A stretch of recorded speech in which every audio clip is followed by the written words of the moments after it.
अगर आप में हिम्मत है ना तो ये वीडियो एंड तक देखना, क्योंकि ये वीडियो आपके रोंगटे खड़े कर देने वाली है।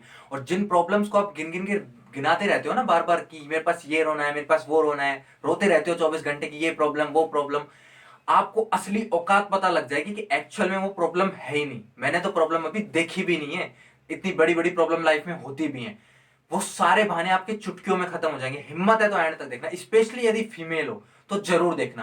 क्योंकि आपको लगता है ना कि यार आप फीमेल हो, आपको तो मतलब एक्सेप्ट ही नहीं किया जाता, आपको आप तो काम करोगी तो आपको तो एक्सेप्ट ही नहीं किया जाएगा, आप तो काम कर ही नहीं पाओगी क्योंकि आप तो फीमेल हो। बच्चे हैं, ये है वो है, प्रॉब्लम है, फिजिकली आपको मेंटली आपको प्रेशर देते हैं घर वाले एंड ऑल दैट, बहुत सारी प्रॉब्लम, आपको घर से निकलने नहीं दिया जाता। इन सारी चीजों का आप बताते रहते हो ना जो प्रॉब्लम है, और ये जो जो भी कुछ है, ये सब प्रॉब्लम ऐसा नहीं कि और कोई झेल नहीं रहा है, झेल रहा है, लेकिन वो लड़ते हैं और बाहर निकलते हैं। मैं ये नहीं कह रहा कि ये सही है किसी भी एंगल से, लेकिन मैं ये कह रहा हूं कि अगर सही नहीं है सह क्यों रहे हो, लड़ो तो सही। तो अगर हिम्मत है तो ये वीडियो एंड तक देखो, क्योंकि मैं ऐसी एक सच्ची कहानी सुनाने वाला हूं, एक ऐसी फीमेल की जिसने इन सारी प्रॉब्लमों से लड़कर फिर भी इतिहास रचा और बहुत ही नंबर 1 पे पहुंची हो। उनके बारे में आपको बता देने वाला हूं, रोंगटे खड़े कर देगी ये वीडियो, आपके एंड तक देखना। शुरू करते हैं। ये कहानी है कल्पना सरोज की, जो आज $112 मिलियन की मालिक है। जी हाँ, $112 मिलियन की मालिक है, जो उन्होंने अपने दम पे खुद मेहनत करके बनाया है। एक फीमेल जिसने सब कुछ सहा है। अब मैं आपको उनकी कहानी शुरू से सुनाता हूं। उनका जन्म महाराष्ट्र में कोपरखेड़ा नामक गांव में हुआ। उनके पापा जो थे पुलिस में थे, और 5 भाई बहनों में वो सबसे बड़ी थी। अब फिर घर अच्छा चल रहा था, सिंपल फैमिली थी, अच्छा आराम से रह रही थी। लेकिन प्रॉब्लम क्या हुई, जो ये हमारी सोसाइटी की जो सोच है ना, उस टाइम बाल विवाह कर दिए जाते थे। 12 साल की एज में उनकी शादी कर दी गई। अब सोच के देखो, 12 साल की एज में शादी, कितनी प्रॉब्लम हुई होगी उनको। अब सबसे पहली बार शादी तो हो ही गई, ये प्रॉब्लम तो पहली है। लेकिन उसके बाद वहां जहां पर उनकी शादी हुई, वहां पर उन्हें स्लम में रहना पड़ा था। स्लम में रह रही थी, एक छोटे से कमरे में 10 से 12 लोग रहते थे। अब एक छोटे से कमरे में 10 से 12 लोग रह रहे हैं, वहां भी एडजस्ट इंसान कर ले एक बार, लेकिन एडजस्ट करने की बात छोड़ो, उसके जो ससुराल वाले थे उन्हें फिजिकली और मेंटली टॉर्चर करते थे। उनका जो पति इतना बेकार इंसान था, एक सब्जी में नमक कम होने पर उनको इतना मारता था, इन बारे में मैं बात भी नहीं कर सकता। मतलब इतना फिजिकली मेंटली टॉर्चर किया जाता था, उन्हें उनके घर वालों से बात ना करने दी जाती थी, ना ही उन्हें मिलने दिया जाता था। ऐसा कोई मौका ही नहीं छोड़ा था उन्होंने। वो इतनी प्रॉब्लमेटिक हो गई थी मेंटली और फिजिकली, उसको उनको इतना टॉर्चर किया गया कि वो बहुत वीक होती चली गई बॉडी से। एक दिन बाई चांस उनके फादर वहां पर काम से आए। अब वो काम से जब वहां पे आए तो उन्होंने उसको देखा, तो इस हालत में देखकर उनका तो मतलब भौचक के रह गए कि ये हो क्या गया, ये है क्या। मतलब उनको पहचान में नहीं कि ये मेरी ही बेटी है क्या। उन्होंने वो सारी हालत समझ गए और उनको अपने साथ ले गए। जब उनके साथ वो घर पे चली गई तो उसे उन्हें लगा कि ये अब आजादी है, अब कोई दिक्कत नहीं है, अब सब कुछ ठीक होगा, अब तो मैं सही जगह पे आ गई, अपने घर आ गई हूँ। लेकिन ऐसा हुआ नहीं। अब जानते हो ना हमारी सोसाइटी कितनी मेंटली कितनी बुरी सोच की है। और उस टाइम तो, जिस टाइम की मैं बात कर रहा हूँ, उस टाइम तो बहुत ही ज्यादा बैकवर्ड होगी। आज है तो पुराने टाइम पे तो कितनी बैकवर्ड होगी आप सोच लो। उनको टोंट कसे गए, वही जो होता है कि अरे कैसे, क्या कमी है तुम्हारी लड़की में जो वहां से घर छोड़ के आ गई, लड़कियां घर नहीं रहती हैं, ये सब उल्टे सीधे ताने। आप इस बारे में ज्यादा नहीं जानता हूँ, आप सब जानते हो इस बारे में। इतने टोंट कसे गए, उनको इतना प्रॉब्लमेटिक किया गया, उनके घर वालों पर उस पर इतने ज्यादा टोंट कसे गए कि उन पर इतना मेंटल प्रेशर बन गया कि उन्होंने सुसाइड अटेम्प्ट करने की कोशिश की। जो चूहे को मार देने वाली दवा होती है, वो उन्होंने 3 की 3 बोतल पी ली। और अब आप सोच के देखो, एक छोटी सी लड़की इतने मेंटल प्रेशर में 3 3 दवाई जो जहर की पी गई, तो क्या हालत हुई होगी उसकी। उसको उनको हॉस्पिटल में भर्ती कराया गया। बाई चांस, गॉड लकीली, भगवान बहुत बहुत थैंक यू इस बात का कि उन्होंने ये चीज की, उनको बचा लिया, उनको सेकंड लाइफ दी, सेकंड चांस दिया लाइफ का। कि वहां से उनको सेकंड चांस मिला। वो जिस हॉस्पिटल में उनको भर्ती किया गया, लकीली उनका उनकी जान बच गई, उन्हें कुछ नहीं हुआ। फाइन, वहां से जब वो रिकवर हुई, फिर उन्होंने फाइनली डिसाइड किया कि अब कुछ करना है। तो 16 साल की एज के अंदर उन्होंने घर वालों से परमिशन मांगी और वो वापस मुंबई चलेगी, अपने अंकल के साथ वहां पे रहने लगी। और वहां पे एक गवर्नमेंट स्टोर में वो 60 रुपए हेल्पर की जॉब करने लगी, 60 रुपए पर मंथ। ठीक है, 60 रुपए पर मंथ की उन्होंने जॉब करने लगी। साथ ही उन्होंने कुछ दिन बाद एक स्टिचिंग का काम ढूंढा, जिसमें उन्हें 100 रुपए भी मिले। तो जिस टाइम उन्हें 100 रुपए का पहला नोट मिला था ना, उनके चेहरे पे बहुत ही अच्छी एक स्माइल थी, जो मुस्कान और आंसू और स्माइल का जो कॉम्बिनेशन होता है ना, वो था। उन्होंने खुद ने बोला कि मैंने जिंदगी में पहली बार वहां पे 100 का नोट देखा था। वाकई फिर उन्होंने मेहनत करना स्टार्ट किया कंटिन्यू, और लगातार 2 साल मेहनत करने के बाद उन्होंने इतना मतलब काम किया, इतनी मेहनत की और थोड़ा एक लेवल अचीव किया। फिर वो अपनी पूरी फैमिली को वहां पे साथ में ले आई, एक मकान में उन्होंने शिफ्ट कर लिया और वहां पे वो काम करने लगी और फैमिली के साथ रहने लगी।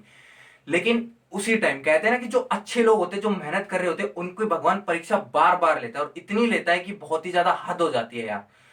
फिर उस टाइम उनकी सिस्टर इतनी बीमार पड़ी कि उनके पास दिखाने को उतने इलाज के पैसे नहीं थे, और उनकी सिस्टर की डेथ हो गई। अब उनकी सिस्टर की डेथ हो गई तो वो ये झेल नहीं पाई, इनके साथ बहुत ही मतलब ये बहुत ही सदमे वाला मोमेंट था, लेकिन वो उन्होंने इससे भी रिकवर किया, और उसके बाद फिर से काम करना शुरू किया। और गवर्नमेंट की एक स्कीम थी जिसके थ्रू उन्होंने फिर वहां पे एससी के अंदर उन्होंने लोन लिया, 50,000 का उन्होंने लोन लिया, और फिर अपना बिजनेस स्टार्ट किया, एक बुटीक स्टार्ट किया, और फर्नीचर रिसेल का काम स्टार्ट किया। ये काम वो करने लगी, और ये काम को करते करते उन्होंने इतना अच्छा काम किया कि उसमें अच्छा डेवलपमेंट किया, और उनकी लाइफ फिर कंफर्टेबल होने लगी।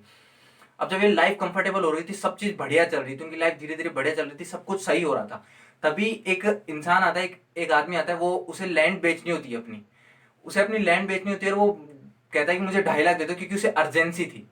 अब वो कल्पना सरोज से ऑफर रखती कि 1 लाख रुपए मैं आपको दे सकती हूँ, उसे इतनी अर्जेंसी थी कि वो 1 लाख रुपए में ही उसे लेके चला जाता है। लेकिन बाद में उन्हें पता चलता है कि इस पर बहुत सारे विवाद चल रहे हैं, लिटिगेशन चल रहे हैं इस पे, तो ये सच्चाई उन्हें बताई नहीं गई। अब वो इस चीज में फंस जाती हैं, लेकिन वो 2 साल लग करके इस मामले को वहां के जो अधिकारी होते हैं उनकी मदद से सुलझाती हैं। अब जब इस चीज को सुलझाती हैं और उन्हें परमिशन मिल जाती है इस चीज को सेल करने की, तो वो इस काम को एक बिल्डर को दे देती हैं, और बिल्डर उसको बना करके 65% प्रॉफिट खुद रखता है, और 35% कल्पना सरोज जी को देता है। और यहां से उनकी एंट्री होती है रियल एस्टेट के अंदर। रियल एस्टेट के अंदर उनकी एंट्री होती है, और लिटिगेशन के जितने भी मामले यानी विवादित जितने भी मामले, उसमें वो एक्सपर्ट बनती चले जाती है, उस बहुत सारे मामलों को सुलझाती है। साथ ही उन्होंने एक वो भी चलाया इस दौरान, एक कैंपेन चलाया, एक एसोसिएशन चलाई, जिसके अंदर वो अनएम्प्लॉयड लोगों को हेल्प करती है रोजगार दिलाने में, जिससे बहुत सारे लोग जुड़े, 3,000 के समथिंग लोग जुड़े, जिनमें से कुछ लोग अभी उनकी टीम में भी काम कर रहे हैं। तो इस तरीके से उन्होंने बहुत तगड़ा एम्पायर डेवलप किया, और जब ये रियल एस्टेट का जब काम कर रही थी, एक्सपर्ट होती जा रही थी, और लगातार उनका बिजनेस डेवलप हो रहा था, तो हुआ क्या कि बहुत सारी उनको धमकियां भी आई, लेकिन उन्होंने कभी हार नहीं मानी, और लगातार काम करते रहे, क्योंकि कहते हैं ना यार, सक्सेस किसी से बर्दाश्त नहीं होती, और खासकर फीमेल की तो कभी किसी से बर्दाश्त होती ही नहीं है यार। उन्होंने इतनी मेहनत करके, एक तो वो काम कर रही है, सक्सेस पा रही है, लोगों से वो भी बर्दाश्त नहीं हो रहा, उनको धमकियां देने लगे, लेकिन उन्होंने इससे भी हार नहीं मानी, और इससे भी उबर कर वो आगे बढ़ी।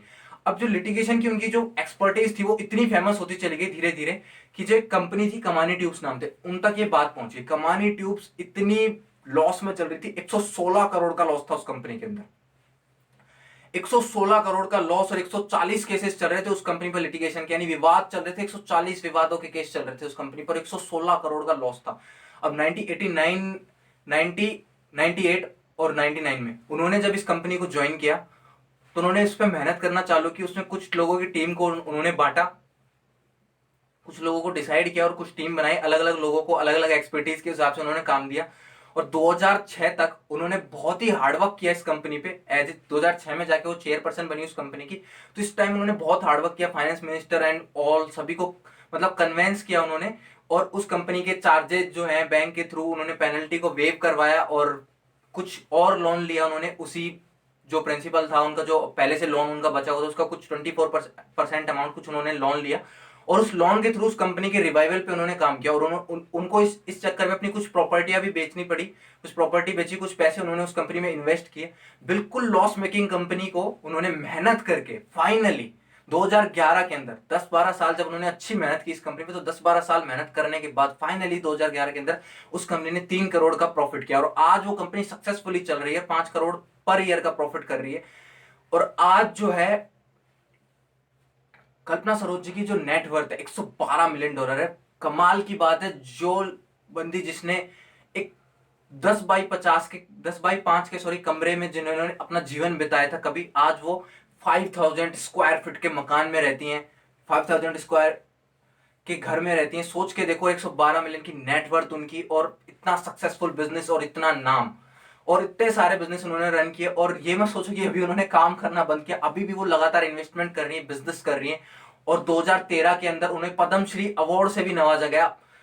तो गाइस देख के देखो कि उन्होंने कितना स्ट्रगल किया, कितनी प्रॉब्लम झेली, बचपन में बाल विवाह and physical harassment and all that, suicide attempt, और इस सबके बाद भी उन्होंने हार नहीं मानी, लगातार स्ट्रगल किया, लगातार स्ट्रगल किया, और काम करते चले गई, और खुद तो बनी ही बनी, और लाखों इतने लोगों को इंस्पायर किया। साथ में सिर्फ इंस्पायर ही नहीं किया केवल बातों से और कामों से, पर्सनली बहुत सारे लोगों की उन्होंने हेल्प की, जैसे मैंने एसोसिएशन का एग्जांपल दिया था, इस तरीके से उन्होंने बहुत सारे लोगों की हेल्प की, और बहुत सारे कामों को अचीव किया, इस तरीके से उन्होंने सक्सेसफुल अचीव किया। अब जो कल्पना सरोज जी उन्होंने ये बिजनेस कैसे बनाया, ये सारी चीजें कैसे की। अब तक आप सब लोगों के बहाने टूट चुके होंगे कि किस तरीके से आप, यदि आप फीमेल हो तो कोई दिक्कत नहीं है, आप लड़ सकते हो, आप कर सकते हो। कल्पना सरोज जी की कहानी पढ़ो और उनके बारे में जानना चाहते हो तो डॉक्टर विवेक बिंद्रा के चैनल पे उनकी बहुत ही डिटेल्ड, बहुत ही अच्छी वीडियो उन्होंने बनाई, वो भी आप जाके देखो। गाइस, अगर आप जानना चाहते हो कि कल्पना सरोज जी ने कैसे ये बिजनेस बनाया, 0 से लेकर और 100 तक इस बिजनेस को कैसे डेवलप किया, क्या स्ट्रेटेजीज उन्होंने लगाई, अगर आप रियल एस्टेट बिजनेस की टेक्निक्स जानना चाहते हो, या फिर एक लॉस मेकिंग कंपनी को कैसे टॉप तक पहुंचाते हैं, कैसे एक फीमेल जो है बिजनेस वुमेन बन चुकी है, बिजनेस वुमेन बन सकती है, बिजनेस एंटरप्रेन्योर बन सकती है, बहुत बड़े लेवल पे पहुंच सकती है, बिजनेस की हर एक स्ट्रेटेजी को डीपली यदि आप जानना चाहते हैं, वो भी कल्पना सरोज से या फिर और बिलियनियर से, तो कॉल करो अभी 7665556023 पर। जी हाँ, यदि कल्पना सरोज जी से आप सीखना चाहते हो बिजनेस को तो कॉल करो अभी 7665556023 पर। Thank you so much, wish you all the very best. एक नारी है, सब पे ये भारी है, कम ना समझना पूरी तैयारी है, समझो ना इनको तुम्हारी लसारी है, क्रिकेट में मंदाना है, अब इनका जमाना है, रानी लक्ष्मीबाई है, अंग्रेजों की जिसने बजाई है, बिजनेस का बोझ है तो कल्पना सरोज है, भूला नहीं माँ वो तुम्हारी है, हल्के में ना लेना यही समझदारी है, एक नारी है, सब पे ये भारी है, कम ना समझना पूरी तैयारी है, समझो ना